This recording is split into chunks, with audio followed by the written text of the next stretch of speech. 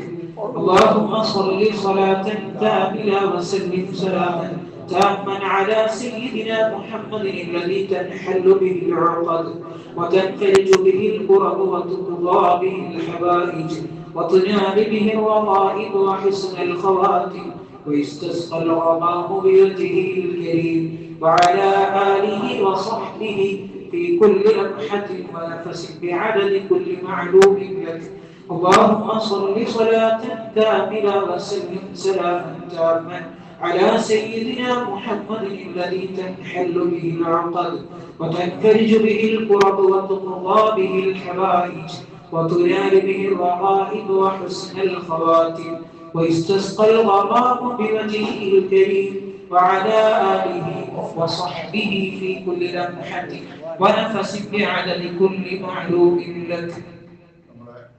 നമ്മളോട് പറയുമ്പോൾ മുഹമ്മദ് അവരെല്ലാ എല്ലാ പ്രശ്നങ്ങളിലും കൃത്യമായിട്ടെത്തുന്നതാണ്. അവൻ്റെ മോൻ്റെ കല്യാണമാണ് ഷറഫുദ്ദീൻ.